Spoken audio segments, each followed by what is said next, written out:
The history of playing cards is still shrouded in a number of mysteries, but we'll try to outline what may be considered the most recent estimation by those who are concerned with them and by the general historians of playing cards in general.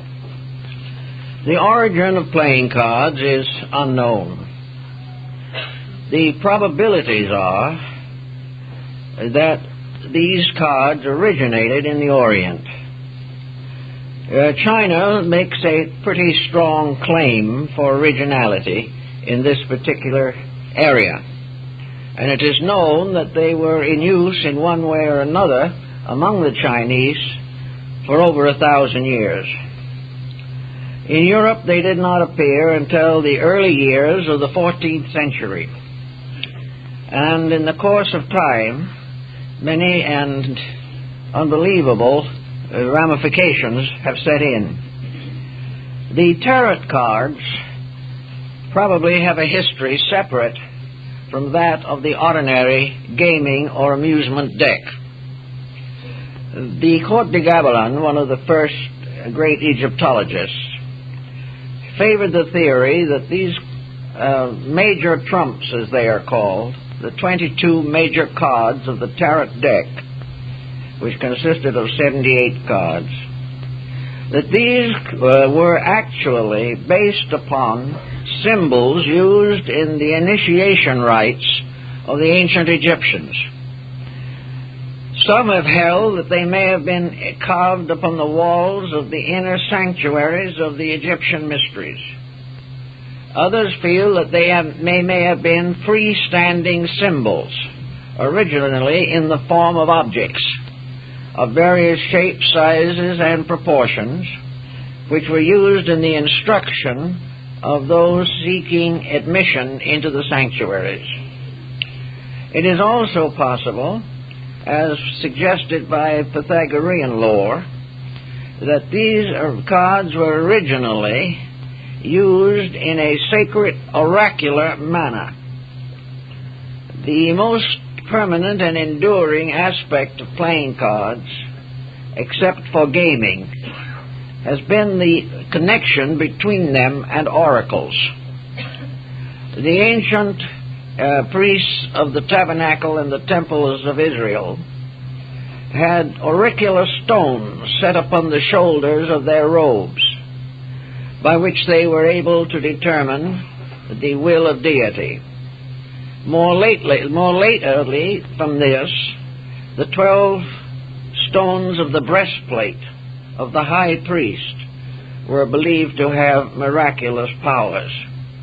In other words, what man was always seeking was some way to discover the will of his deities. He really wanted to know what they wanted him to do. But unfortunately, the heavens were silent, and the only link between deity and the laity was the priesthood. The priests, in turn, composed largely of human beings with no extra spiritual powers or faculties, found it very difficult to make major decisions in the lives of people, either for the course of nations or for the fates of individuals. The priests were always consulted, and in almost every instance they ultimately fell back upon some type of oracle, some way of invoking deity, some way of bridging the interval between the objective and the spiritual causal universe within which we exist.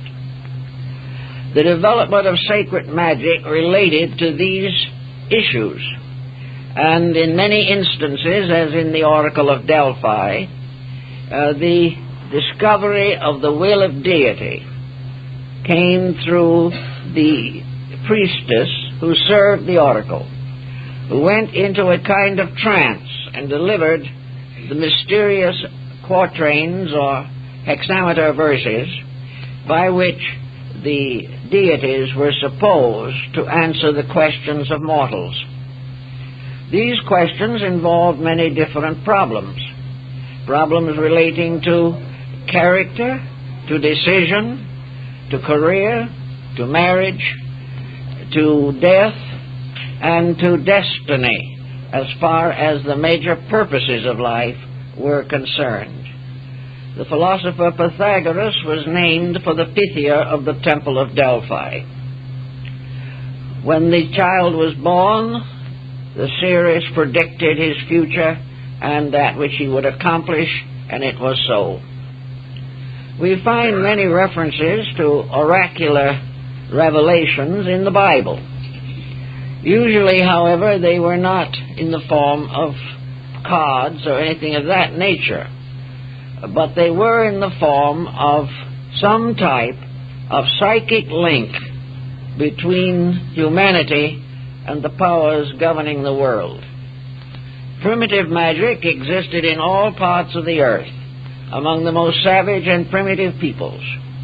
Always in the last analysis, decision was left to fate, and fate in turn was revealed through the oracles. The oracles stood for the concept that there's a destiny that shapes our ends, and the various efforts to determine the nature of this destiny developed over a long period of time. We are inclined to believe that at the very most remote period, divination was by means of arrows. In other words, small sticks falling in various positions and compositions were held to have sacred meaning. We know that similar sacred meanings were found in China by the use of the so-called oracle bones as early as the 2nd millennium BC.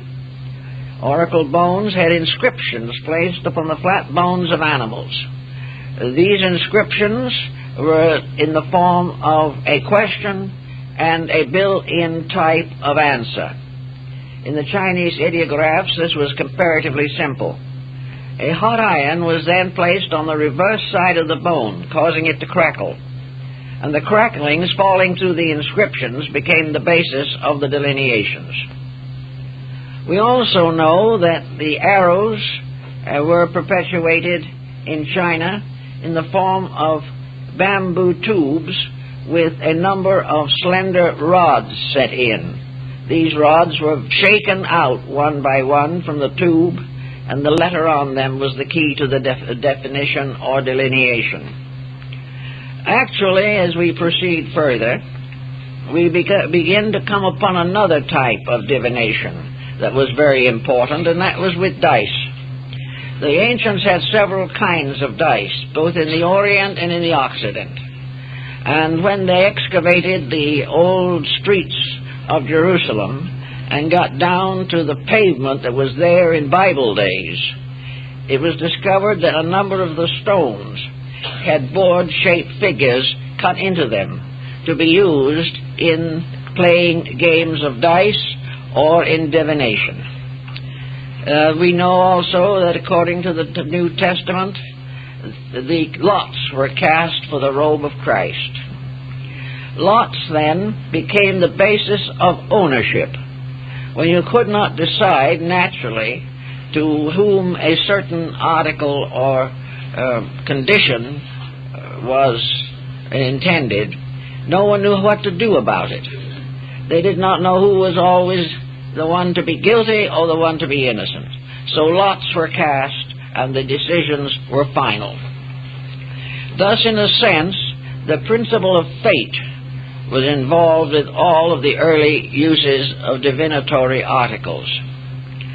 If it is true that the Egyptian temples had within them certain magical figures, also the geometrical solids representing the deities, and systems of numbers by means of which oracles were delivered, we can then remember the wheel of Pythagoras, which, while it may or may not be authentic, is certainly ancient, and by which divination was performed through the combining of letters, particularly the letters of the name of the person asking the question. Always in that period of early study, men turned to the stars for guidance. And the belief of the influence of the planetary bodies upon human life was part of ancient philosophy and still survives under certain persecutions over which it appears to be always victorious. All these little symbols and different articles and different types of things probably led gradually to the production of some type of symbolic card. And one of the earliest names for the tarot cards was the Book of Thoth. Thoth was the Egyptian Hermes. He was the deity that had charge of the books of life. He was the one who spoke for the gods. He was the messenger of the deities. And it was said that he left behind him many books. And it is held by some that the Book of Thoth was really the playing cards, through the constant study and rearrangement of which patterns were created by which human beings could expand their understanding of themselves, their own lives, and the world in which they lived. Actually, then, for the origin of cards, we have 3 or 4 choices.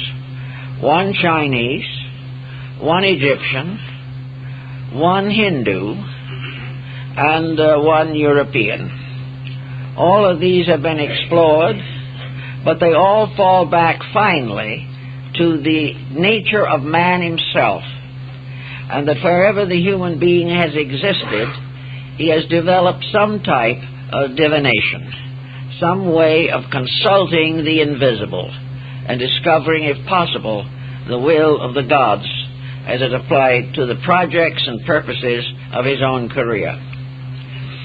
In most countries, in practically all of the areas, the original use of cards was sacred.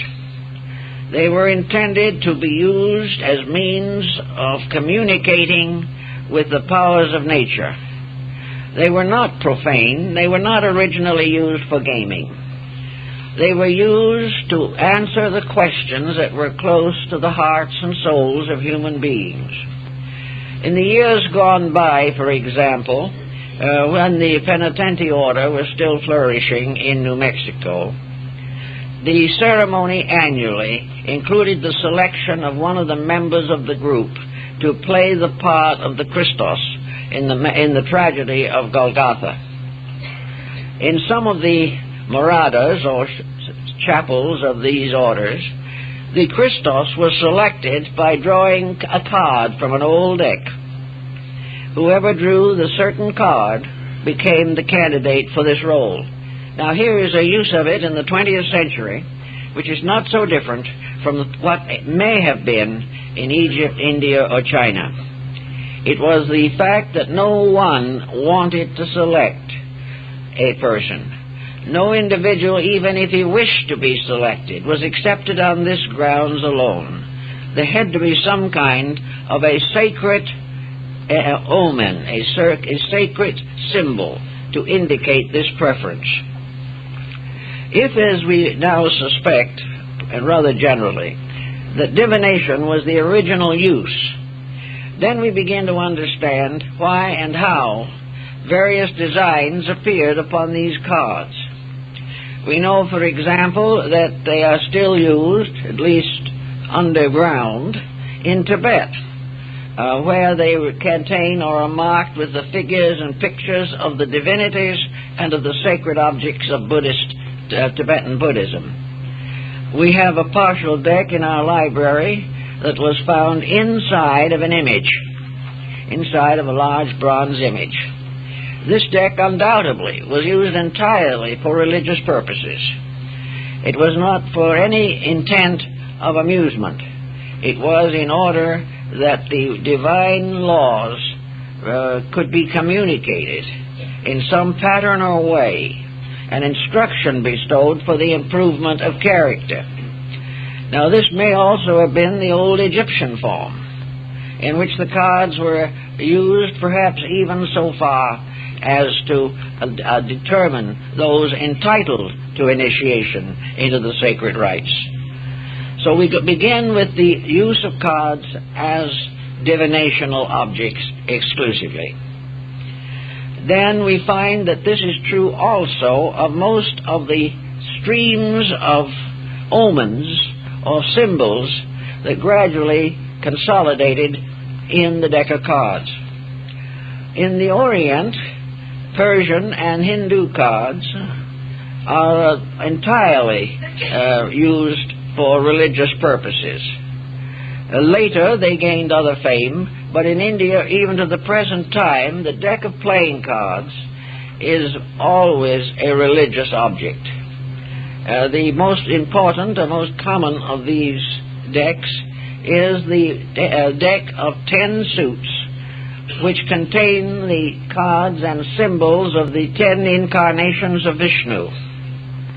Each of the suits is one of the embodiments of the deity, and the pip cards, or the number cards, are ornamented with a device of that particular embodiment.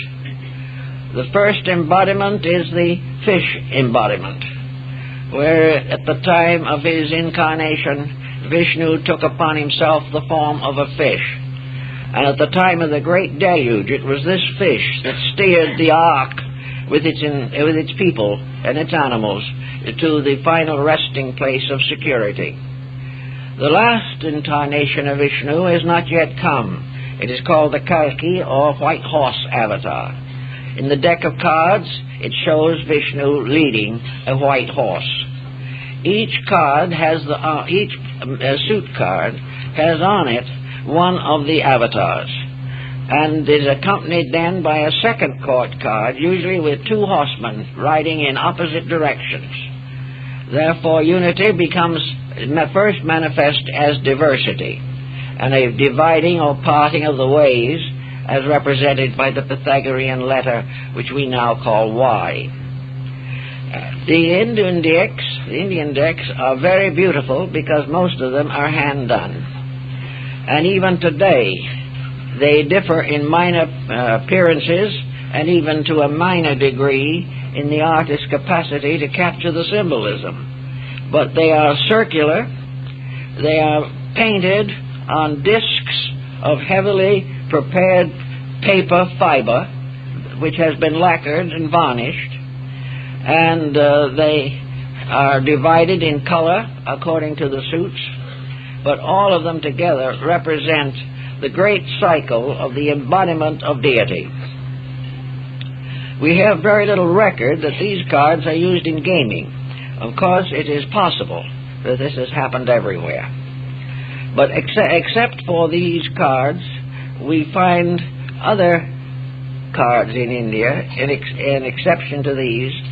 One of the other interesting decks is a complete zodiacal deck, in which the 12 signs of the zodiac become the suits, and the various court cards are represented as deities, usually enthroned upon the symbol of the zodiac over which they preside.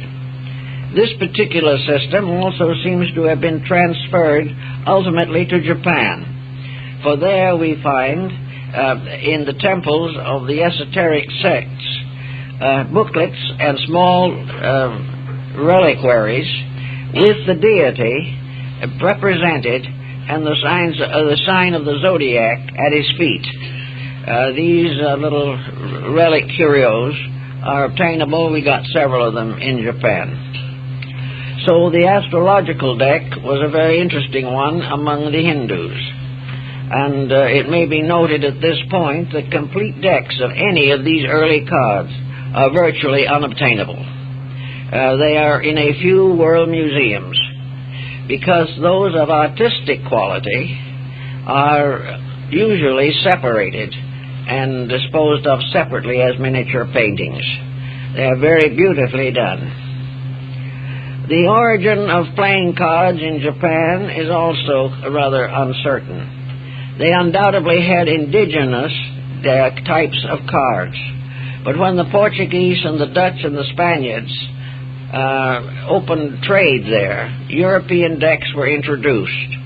And from that time on, the Japanese created cards similar to the West, but with interesting, curious, and sometimes humorous variations.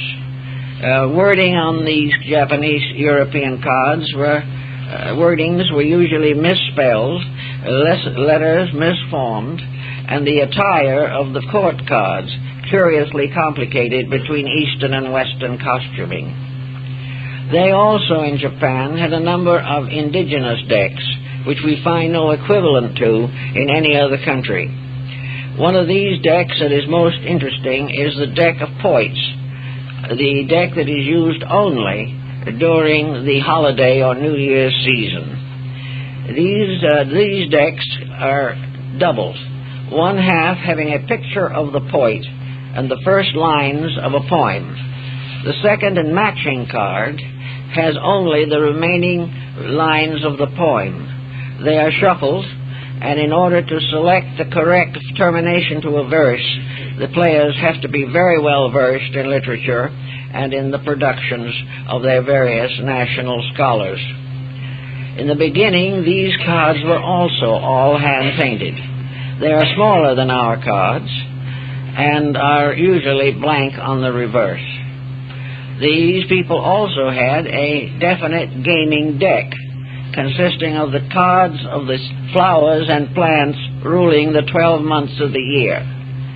Each of these different year cards consisted of a suit of 4, showing the various stages in the development of the flower or plant, from the twig to the bud to the blossom to the fruit. These cards are still used very extensively in gaming. The earliest Chinese cards that have come down to us are very much more slender and narrow than our cards, and are marked with various black spots, apparently arising from dominoes. And it is quite possible that there is a strong connection between Chinese cards and dominoes. And there is also quite a possibility between the Hindu cards and the ancient game of chess. There seems to be no doubt that a number of primitive games were combined by various nations in the production of suitable card symbols. The game of chess, for example, was played in India by the Mughal emperors, and the chessboard was the courtyard of the palace, and each of the pieces of the set was played by a living person. Various other variations on these difficult and complicated themes can be picked out and have been traced to the best of ability, but the findings are by no means conclusive at the present time. How the various cards of the Near East, possibly Persia or India, reached Europe is again uncertain. Some believe that they were brought back by the Crusaders, whose experiences in the Near East undoubtedly included a study or an acquaintance with the gaming and gambling systems of these countries. Another interesting improvisation lies in the possibility that playing cards were introduced into Europe by the gypsies. The gypsies themselves are mysterious people, and their name includes the word Egypt, gypsy, and it is believed that they may have been remnants of the old Egyptian sacerdotal sects that were driven out by the rise of Christianity. The gypsies became wanderers upon the face of the earth, and they brought with them among their treasures, apparently, a number of elements of soothsaying or prediction and prophecy, psychism and clairvoyance. The gypsies had their own cards, but they also used crystals and palmistry, and probably a little hint of astrology mixed into it somewhere. The gypsies wandering about Europe became famous as fortune tellers and were presumed to possess what we now call second sight.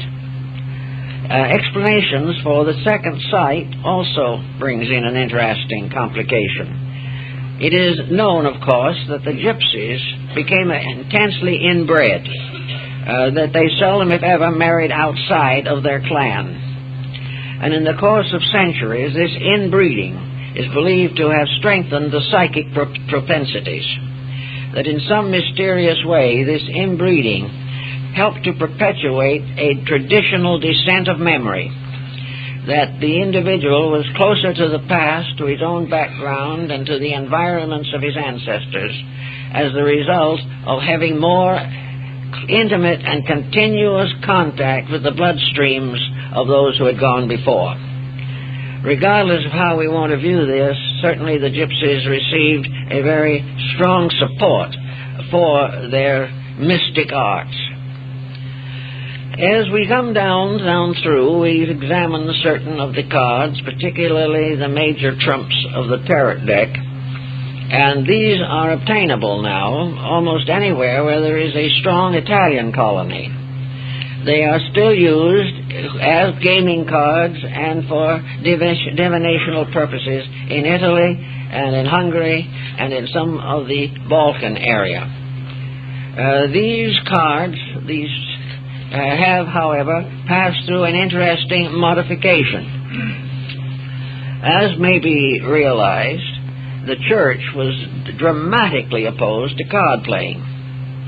It was considered to be a sin not only to gamble, but to use them for divinational purposes.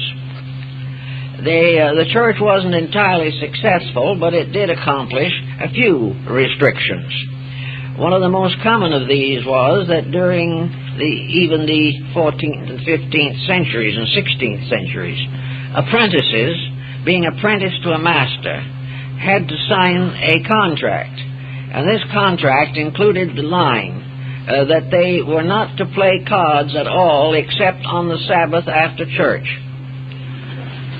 There appears to have been, however, a little coercion here between the church and business, because it was feared, apparently, that those engaged in various useful or necessary applications of energy, various vocations, would be less likely to do a good day's work if they could get off in the corner and play cards.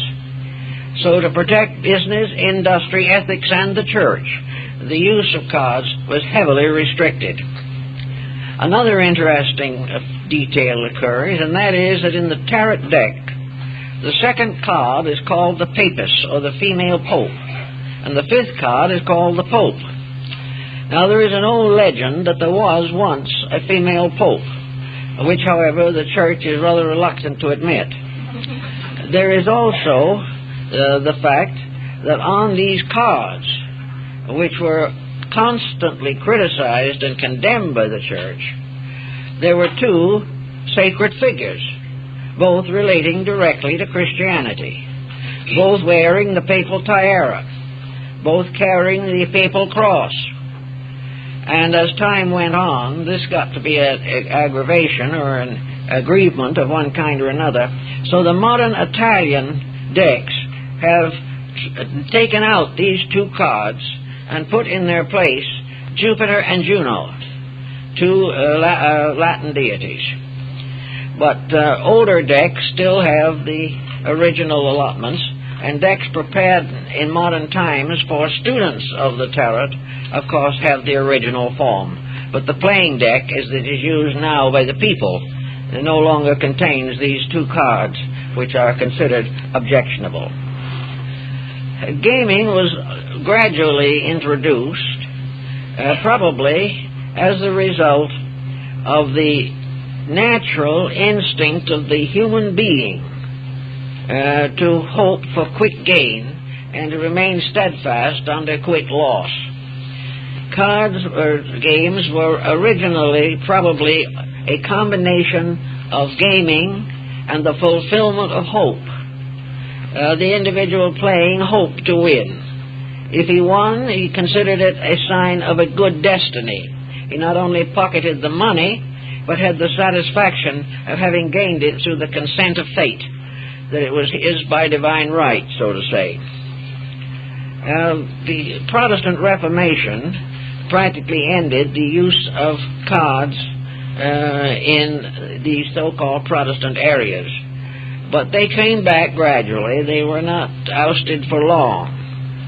When the French Revolution overthrew the monarchy, the kings, queens, and jacks of the deck were deprived of their crowns, and all symbols relating to royalty were removed from the French decks. They were, however, gradually replaced. Religious decks in the Western world are not too common, but not too rare. Some decks have the court cards as the prophets and apostles and other biblical figures. A very favorite subject for a king card was Charlemagne, and it is said that one of the queens was derived from the symbolism of Hypatia. All kinds of strange and wonderful thoughts have become associated with these cards. Now, the 22 cards of the major deck of the tarot, which is the one most used by students of the subject, are very much Kabbalized in modern thinking. To the numbers have been added the letters of the Hebrew alphabet, and the cards have been tied strongly with all of the Hebrew philosophical speculations, including divination. They have been used to reconstruct Kabbalistic designs, and have been used as symbols of the various levels and orders of the Kabbalah. In Kabbalism, the great soporific tree appears in 4 forms, representing the tree of life on 4 levels of existence. These 4 levels of the tree of life are represented by the 4 suits, and the Godhead is represented by the court cards. The other cards constitute the 10 sephirothic symbols of these 10 spheres or worlds, and also come back again to the Pythagorean tetractys of 10 dots. We'll go into that in a few minutes. Actually, then, the old deck of 78 cards was primarily a philosophical deck. As time went on, a number of improvisations were made. The tarot majors or major cards changed their designs. In some cases, characters from classic mythology and from various systems of symbolism were inserted, and later they became involved more or less with contemporary events. Some decks of cards have famous generals, and one of the prime objects of these successful cards in England at one time, the prime object was the Duke of Wellington, who honored himself, or was honored, by being placed among the persons of the deck of playing cards. Also with time, educational cards made their appearance. Cards were used to teach astronomy, mathematics, engineering, medicine. They were used to perpetuate literary and philosophical conclusions. They included the quotations from great poets, and they've covered practically every area of human interest, from the most abstract astronomical and cosmological designs to popular baseball and football players. The cards were used in a great many areas, gradually secularized, until the sacred elements or patterns were practically forgotten. The deck of cards that we use today is based upon English decks, and English decks in turn originated in France. The cards from the beginning of their introduction into England, probably in the 15th or early 16th century, have not varied greatly in design. They have been more or less consistent in the unfoldment of their symbolism. The older cards have a great charm that are more or less missing from the commercialized decks. The older cards were little works of curiosity in themselves. The various cards had interesting and intriguing designs, and the court cards usually represented the various persons' full length and in approximate and appropriate garb. One way of dating the cards in England and France has been the costuming of the earliest known decks. By this, it is assumed that they began by contemporary costuming. In the development of our modern deck of cards as we have it today, a number of other interesting situations came into focus. Originally, the three court cards of the deck were the king, the knight, and the page. The three cards continued in this way for some time, and then with the rise of some feministic movement somewhere, the queen was introduced. Now, the queen was introduced by combining the knight and the page and calling it the knave or the jack, so that that card took the place of two cards, and the queen was inserted, so that it was a deck of king, queen, and jack. Now, maybe more behind this than first meets the eye, inasmuch as the family, the court card family, as represented on the thrones of Europe and throughout the aristocracy, consisted of the father, mother, child. This was the great 47th proposition of Euclid, or rather, more correctly, of Pythagoras, but attributed to Euclid. Therefore, the court cards were transformed into a family. And this family, in early religious thinking, became symbolical of the three persons of the Trinity, so that each of the decks of cards had four suits, and each suit was a trinity. This trinity of the principles or powers of things extended out and was served by the pip or number cards, of which there were always 10, being the symbol of the tetractys, or the 10 spheres in which the divine Trinity operates. The Trinities in each case belong to one of the levels of human society, so that by the same way they came to be related to the elements, to the quaternaries in the zodiac.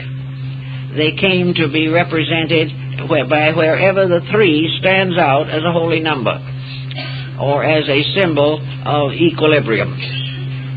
The 3 was the symbol of harmony. It was the symbol of the home, of the family, and of the cooperation of human beings in the furtherance of the divine plan. The deck was somewhat abridged by dropping out of the major trumps. The major trumps were no longer included, and I think where this change took place, we probably are very close to the time in which gambling or amusement took over and the sacred symbolism gradually faded out. But with the deck of 52 cards, as we have it at the present time, we have some very interesting astronomical factors presenting themselves, and of course these cards can be subjected to almost any type of thoughtfulness to find out what they mean. In the first place, we have 12 court cards. These 12 court cards are recognized as, in an astronomical sense, as representing the 12 months of the year. When the double-headed cards were introduced, each of the 12 cards had 2 portraits on it instead of one inverted to the other. These 12 multiplied or increased by a second 12 became 24. These 24 faces, therefore, fitted very well into the concept of the 24 hours of the day, which in turn descended to us from the 24 elders before the throne in the book of Revelation. Having thus more or less identified this particular point, we go on to the consideration of the cards themselves. Each of the suits consists of 13 cards, and the 4 suits combined give us 52, which is the number of the weeks in the year. If we add the spots on all the cards together, counting the jack as 11, the queen as 12, and the king as 13, then I'm going up from 1 to 13, the result is 364. which is 1 day short of the year. In order to take care of this little detail, at quite an old date, the joker was introduced, which made the number of actual spots 365. Some modern card manufacturers, no doubt without any intention of so doing, now provide their decks with 2 jokers, whereby we take care of leap year. But Milton Pottinger, in one of his studies on symbolism, points out the parallels, for example, between the symbolisms on cards and the symbols of Freemasonry and other ancient esoteric societies. This has, however, certain disadvantages, because if we trace the cards down through the centuries, we find that the many irregularities have stepped in or crept in to change the appearances of the cards. It still remains true, however, that the King of Clubs is probably the Grand Master of the secret empire of the cards, for he is the only one who carries the orb, which was the symbol of ultimate royalty. But all the cards can be taken and you can sit down and compare them. You can also, if you're interested, secure different cards from different makers and compare the details of symbolism. Find that in most instances the major elements of the design are the same. There are differences, some of which may be quite significant. In the older decks, for instance, the orb of the King of Clubs is surmounted by a cross. In the modern decks, the cross has been transformed into a tripolate leaf, which no longer resembles a cross. But if you go back far enough, the cross is restored. So all the new decks and so on are hampered by modernization and by the gradual conventionalizing of the symbols which are upon them. Now, as we go a little further into this rather intriguing subject, we come directly to what seems to be the most important of all considerations, namely the prophetic use of cards. Cards as instruments of divination. And to analyze this could almost confuse the world's greatest thinkers, for the simple reason that it has been impossible up to the present time to explain why and how a turn of a shuffled deck of cards can produce a card with a specific meaning for an individual.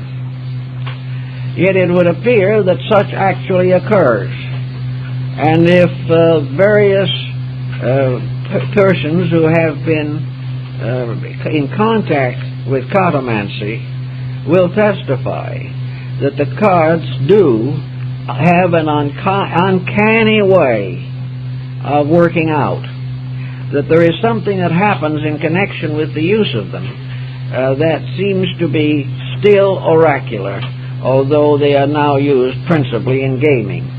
Of course, even in gaming, the players have to almost pray that the certain cards will appear. And if they do not appear, it is almost a sign that the judgment of heaven is against them. Of course, the judgment of heaven is sometimes modified by marked decks and other dishonest practices. Speaking about curiosities in connection with gaming, King James I of England was quite an inveterate gambler. He used to love to go down to Gray's Inn and play with the attorneys down there, his favorite card games. It is even said that many titled ladies enjoyed this for avocational interest. But the king himself was apparently a very busy man, heavily burdened with the responsibilities of state. And when he played cards, he sat and one of his servants sat beside him and played the cards. The king only told him which ones to play. It was too much of a burden to pick the cards out himself. Which also might mean that amateur card players would perhaps be wise to have someone beside them who knows how to play for them. And maybe that was part of the king's idea. We do not know. But we do know that one year he lost £100 in playing but next year he gained back 15 pounds of it. This is recorded as historical. Back to the problem of the moment. The use of the cards seems to call to our attention some type of meditational discipline. In other words, the cards form a kind of mandala. It has to be of this type of thing, because various persons having their fortunes told by cards have different problems, innumerable, and therefore each card has to have more than one meaning. It has to be a grand over symbol of something in order that the readings could have some type of significance. I think it is true of this as it is in most systems, that these cards constitute a point of concentration for the person playing or delineating from the deck. This would be true in comparison to many other types of art, the primary purpose of which is to focus attention, to bring the mind to a point, to eliminate outside considerations, to absorb the person in a particular purpose. This might well be true of the gypsies and of other psychics who use cards. The cards are really not the source of the prediction. They are the concentration point by which the card reader makes his own interpretation.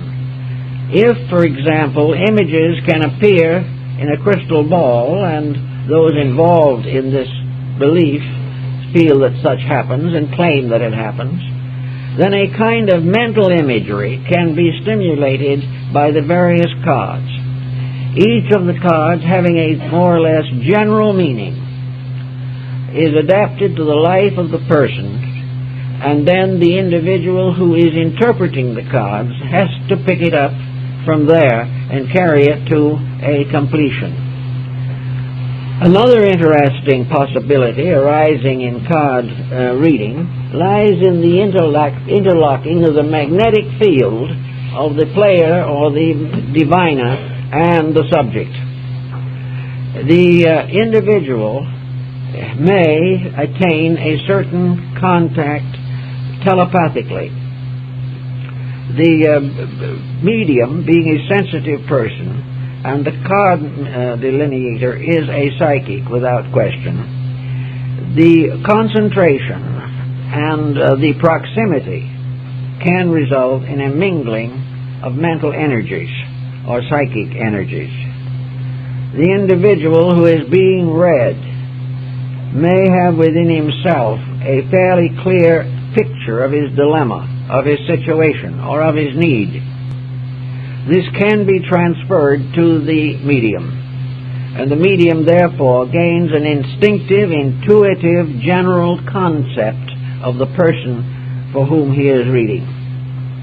This in turn makes it possible for him to draw upon the subconscious information belonging to the person who asks the question. Take, for example, a simple case. An individual loses a precious object. He goes to a gypsy who reads the cards and tells him where it is. He goes there and finds it. Now this looks like a nice tight little miracle, and would certainly gain distinction for the delineator. But it is also true that it is quite possible that the individual who has lost the article has forgotten where he put it. But in his subconscious, the record of where he put it is still present, and could be, by hypnotic thought, revived. If he put it anywhere, his subconscious nature, his unconscious self, knows where the article is, although consciously he does not. In another case, the individual's unconscious knows what he should do, but is unable to transmit this to his outer personality. The inner person may also know the danger that lies ahead, but it is not brought into consciousness. A psychic using a meditational device to concentrate energy may very well pick up that which is locked in the unconscious of the subject, but which is nevertheless actually there. Now, in matters relating to larger circumstances than this, we have to realize that everything that exists, even minerals and plants, do have a degree of the unconscious available to them. With the case of mankind, it is much stronger. But we must realize that a planet has an unconscious, and that it is perfectly possible under certain conditions for a psychic to pick up the records of the processes taking place in the structure and motion of the planetary body. In other words, there is a reason behind everything. Everything is ensouled by life. And everything that is ensouled by life can be read by a person who has this psychic or mediumistic propensity. Now, it does not follow, however, unfortunately, that psychic propensity is stable. It is something over which the possessor has very little actual control.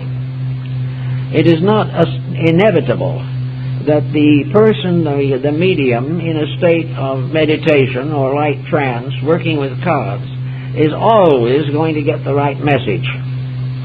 It is quite possible that the message depends to a large degree upon the orientation of the psychic. If the psychic's own nature is disturbed, or there are conflicts of interest, or there are situations that cannot be reconciled within the psychic, then the readings may not be correct. There seems to be no way of telling just how this happens. Also, it may result from the fact that the person consulting has no clear subconscious image of his own intents, or has not formulated a program, or has not clearly become aware of a situation. Under such conditions, the message may not be correct. By means of symbols, and there are countless kinds of them, a discipline of one-pointedness is certainly brought into focus. It is a discipline in which the person centers his entire attention upon a single point of purpose. Very few of us do this in a normal waking state. We are diversified, we are mixed up in our allegiances and in our acceptances and rejections of circumstances. But in sleep, in dream, the possibility of archetypal dreams is enormous. The individual does contact a deeper surface of his own life, which knows more than he knows about the conditions that affect him. One of the reasons why these dream patterns come through is because he is no longer consciously using the mind to advance some attitude or belief of his own, which may be contrary to the general purpose of his life. So as a dream state makes each individual receptive to a deeper part of his own nature, so the meditation state is a state of wakeful dreaming. It is a type of quietude achieved by discipline rather than by natural need for rest. We are all, every moment of the day, in need of some type of psychic rest. We wake up and we are immediately burdened with the problems of the day. And from that time on, we have very little integration in ourselves. Whatever concentration we do have is directed toward our responsibilities, obligations, duties, or pleasures. Therefore, throughout our waking hours, the internal has very little opportunity to express itself. It is quite the same in the meditative disciplines of the East. You can lay out a deck of cards so that it will be very close to one of the Buddhist or Hindu mandalas. It becomes a thought picture, a kind of orderly structure, the arrangements and rearrangements of which are archetypal. It has something in common with I Ching, the classic of changes in China, because these readings, seemingly obtained by chance, by something like the falling of coins or the dropping of whole and broken wooden bars, these things seem completely fortuitous. The I Ching, by the way, came into the West under the name of geomancy, which uses exactly the same principles. But usually the readings are appropriate because the individual, having a certain project within himself, interprets into the reading the field of his interest, and can almost swear that the original reading was intended for him alone, simply because he personalizes it. He makes it his own. He gives it a centeredness that provides what he regards as authentic information. Now, in the use of cards also, we have a great many philosophical concepts. The possibility, for example, of a rule or law governing what we call chance. In the ancient times, there was strong division of opinions concerning the fate or fortune of life. Most of the philosophical people of all times have believed that life is under law, and only those who have more or less discarded both religion and philosophy are willing to accept that they are the victims of chance or circumstances. This providence that shapes our ends is therefore something that is predestined and foreordained. It is something that must happen. But how does this must happen tie into the idea of the fall of a card out of a deck, in which there are other cards, the deck has been shuffled and cut? How are we to say that the one significant and appropriate card comes out of the deck? Some would say that it is the will of God, which covers a multitude of uncertainties. Others will believe that there is some kind of a machinery behind the individual which causes these predestined occurrences to arise in various ways.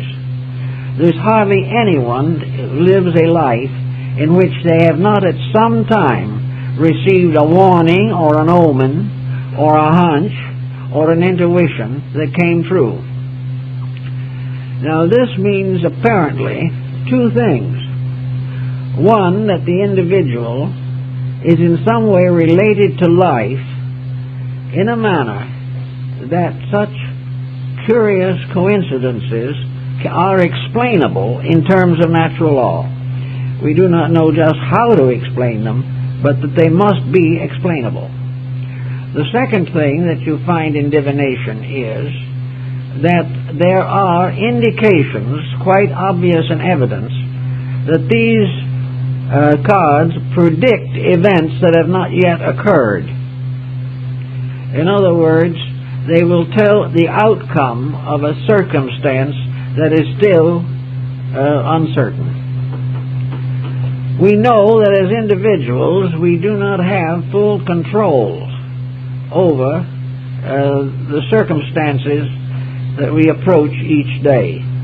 There are possibilities, there are certainties, there are impossibilities, and we must be faced with all of them. Therefore, if there is a power somewhere to anticipate future events, even over a period of centuries, to describe in detail occurrences that have not happened, this presents a very elusive but intriguing subject. One answer to this has been that there is no change in the life of the person or of the world, which is an immediate change. Change occurs not in the body, but in the psychic content. In other words, an earthquake does not suddenly occur merely through a superficial accident. It is not something that just happens. An earthquake is an effect, the cause of which must be equal to the effect which it produces. This is one of the basic Hermetic axioms. Now, the cause of an earthquake may be moving into its final relationships long before the incident occurs. But if the cause of the earthquake exists subjectively, there may be and is evidence that this subjective cause is sometimes intuitively recognized by a person. That someone tunes in to a process before the process terminates. This seems to be, to a degree, true in the case of card reading. That the individual who is doing the reading is reading for a person in whom the incidents of life are forever in the forming, but do not reach a final state until they express themselves as action. It is quite possible that the psychic field is building up towards something, and that the diviner is able to tune in to this. Very often they may not tune in detail, but they receive the general impression of the occurrence which is being built up. A doctor can do the same thing on the physical level. The doctor can tell a patient very largely the state of his symptoms and what they will lead to if they are not corrected. Ptolemy said there was no fatal necessity in the stars, and there probably is no fatal necessity in a deck of cards. But as the doctor, because of acquaintance with the development of an ailment, can give warning, can perhaps apply remedy, and can certainly diagnose the situation and arrive at a general prognosis of it. So there is within man a power to know the true condition of self, something that is not within the general reach. Some believe that this knowledge of the true condition reposes in the soul, and that therefore the soul is the key to all prediction, all prophecy, all omens. That the psychic self within man is not only the controller of all processes taking place within him, but is also a perpetual diagnostician. It is present in him and is capable of warning. It is capable of pointing out internally, through intuition, through hunches, the development and ultimate of a course of action. It also could very well tell him, in character analysis, the profession he is best fitted for. For the psychic center, the soul, is the manager of both the mind and the emotions. But when the mind and the emotions become too active, too highly specialized, this other, smaller, quieter voice is not heard, and if it is heard, it is rejected or ignored. So the seat of all forewarning probably rests in the individual soul, in the world soul, and in the divine soul. In these levels and in these areas, the life of the individual is no longer an uncertainty. Now in India it is held also that persons coming into birth have a certain power of choice as to the phases of their lives and natures which they will develop in a certain embodiment. Indian astrologers have done a great deal of work in relating to this subject, but for the most part, their findings have been difficult to transfer into Western life. But the principle is that when we come here, we unconsciously know why.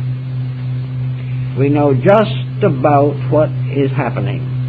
And because without the interference of the material mind and the emotions and the inhibitions of the body, the individual is able to listen more directly to the needs of the soul.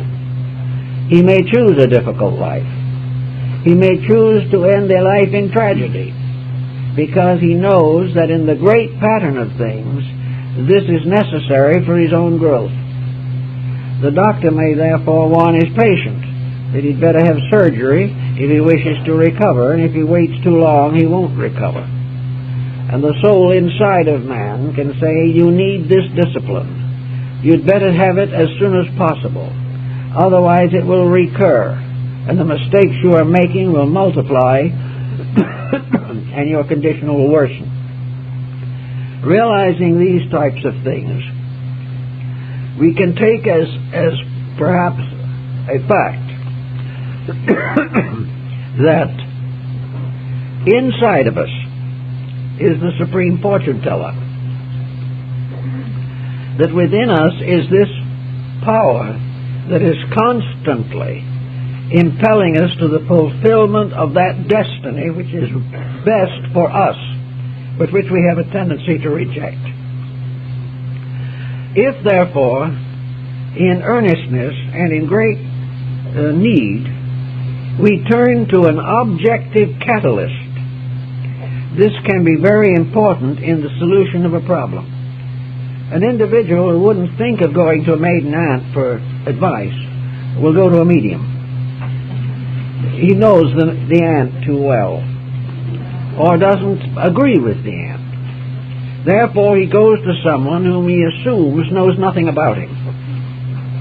He goes to the fortune teller who lays out the cards. And in laying out the cards, we find the person hoping for an answer to, for a moment at least, suspend his own judgment in the hope that he is going to have a revelation that is more useful. He would never stop alcoholism of his own accord. But if in a deck of cards it appears that if he keeps on drinking he's going to become a hopeless alcoholic, he will listen to that because it seems to come from space. It seems to come from a superior source. And he does not realize that this superior source may be inside himself. So when the person relaxes away and says, I'm not going to judge this, I'm going to let the deck of cards tell me, in that very moment he comes the closest to honest judgment of himself. He suspends and refrains for a little while from all the plots and plans that he had made about these circumstances, and becoming receptive to something laid out on the table in front of him, he is actually becoming receptive to that which is within him. And having a truer image, the mind will then read that imagery into the card. Of course, there are certain rules relating to card reading. Certain suits and certain cards have distinct lettered meaning. But having a card in a suit with a general meaning, the psychic nature will reveal to him that which in his inner life is in rapport with that meaning. And he will read various things.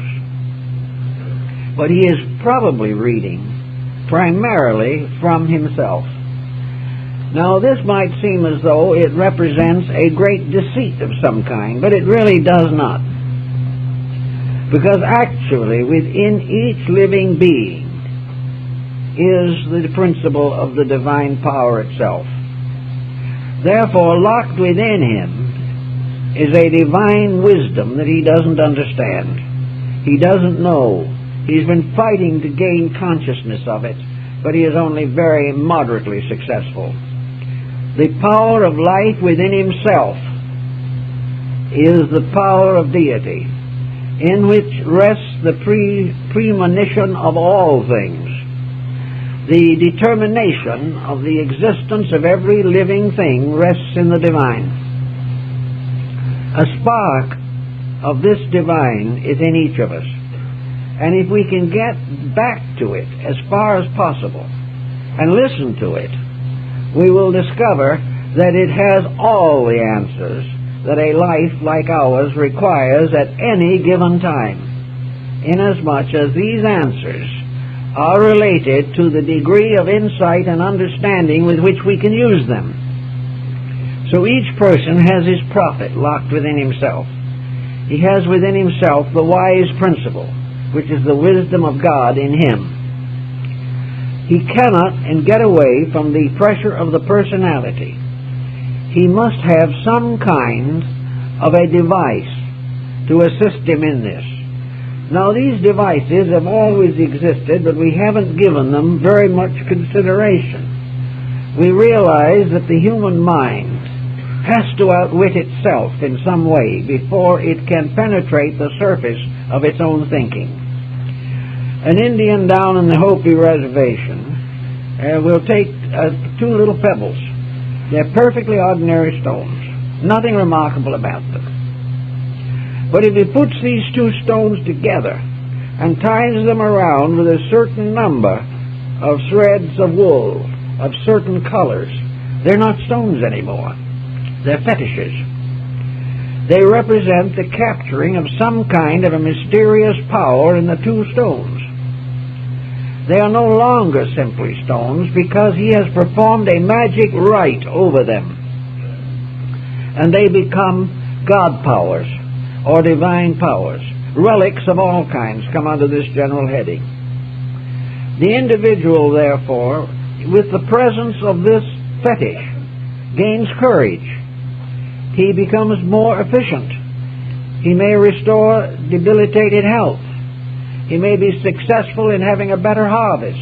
All of these things are attributed to the fetish, but they are actually attributable to the release within himself of bondage to a lesser state of function. In other words, knowing his flock will increase, he tends it appropriately. Knowing that his health will improve, he follows the wisdom of the medicine priest and takes care of his health the best he can, following the ancient tribal laws.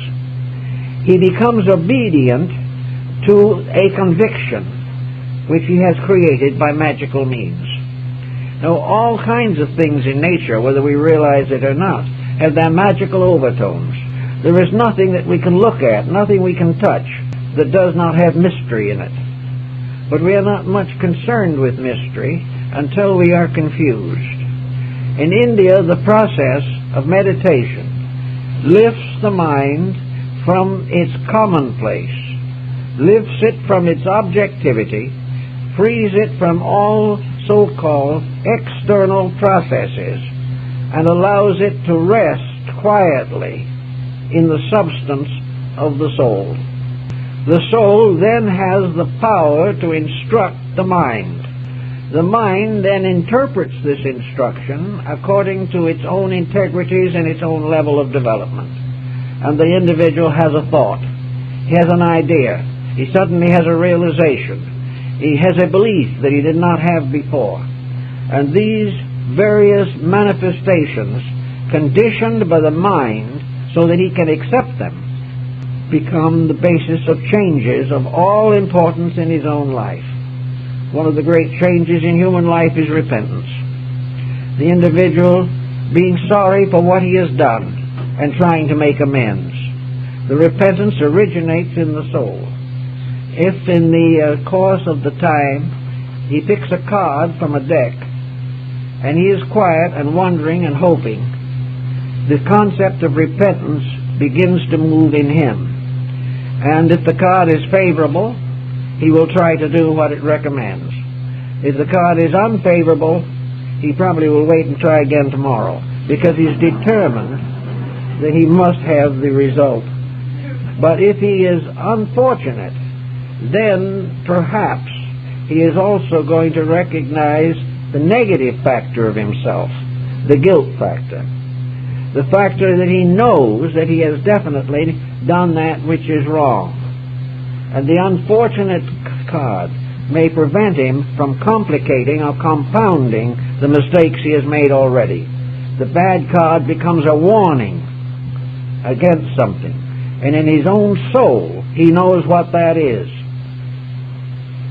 So there are so many different implications and applications to divination with cards that the only practical way is to read a good handbook on the subject, but always remember that the true decisions arise within yourself. Dependence upon psychic communication is fraught with many dangers, especially when this communication is not solutional to the major values of life. Many psychic revelations are so general or so optimistic that they present no useful contribution. It is only when a proper rapport is established that the individual knows what he needs. We all know what we want, but only the wise know what they need. And in the interpretation of the cards or the crystal or any other form, the superficial part of ourselves wants an answer that will supply us with what we desire. But the deeper part of ourselves is always searching for that which is the greater good, that which will assist us in developing and perfecting our own natures. So if you are given to card reading, if you are given to astrology, if you are given to any of these fields of mysticism, remember always that they are meditation centers by means of which it is hoped that you will explore the deeper part of yourself and find out what your needs really are. A horoscope is a psychological pattern. It is not only something to tell you whether you'll be rich or poor, it is something to point out the chemistry of your own consciousness. And if you are able to relax into the knowledge of yourself, you will constantly receive constructive guidance. But if you relax only into the knowledge of your desires and the fulfillment of your ambitions and appetites, you will get into trouble. But even in cases of this kind, the soul seems to operate more than we realize. The Mademoiselle Lenormand was the astrologer of Napoleon I. She was his guide for many years, and she was also a palmist and a card reader. She was probably the greatest psychic consultant of her generation. She told Napoleon to stay out of Russia, that the evil card told her that if he went to Russia, all would be lost. But Napoleon thought at that time that he was more important and more powerful than a card. So he went to Russia, and that was the end. Now, the truth of the matter is that in the very depth of himself, in his own psychic nature, Napoleon realized not only the danger of the Russian campaign, because he was an expert militarist, but also he realized that the whole course of his life was essentially wrong. But he concealed this from himself. He concealed his fears from his own mind. He covered his doubts with his arrogance, and he covered his weaknesses with his ambitions. But when a person who was able to create a proper rapport with his unconscious read the card, they knew perfectly well that he knew that he shouldn't go to Russia. But he didn't consciously know this. He refused to accept internal guidance. And he also, with Madame Lenormand, refused to accept the guidance of the seeress, who was really telling him the story of himself. So all the way along, if you are interested in the divination of any kind, be sure to center this divination thought upon trying to be quiet enough to let the best in you govern the rest. If you can do this, you may receive from the cards some clue and key as to how this best can best be used. But even this will be, at least in large measure, a secondary substantiation of the primary reading. The reading is that each person must fulfill himself. And in the psychic world, where barriers are not as strong as they are here, the flow of psychic energy is susceptible of diagnosis. And through the use of it, you can help your life. But you can also help your life by one of the simplest of all of these meditational disciplines, and that is honest prayer, the dedication, devotion to principles, realization of right, and the courage to live according to the best you know. These also release the internal. And sometimes this release is a reflection from something outside of yourself. But it's always aimed at that which is within you, by means of which, in the fullness of time, you will achieve the purpose for which the soul in you is guiding you. And until then, perhaps you need the dream, you may need the card, you may need the horoscope. But all of these can only help you to release that power in yourself, which is always sufficient to all need if you use it properly. This is more or less the message of the moment as far as I see it. So thank you very much. This is open house. We hope you'll all visit with us.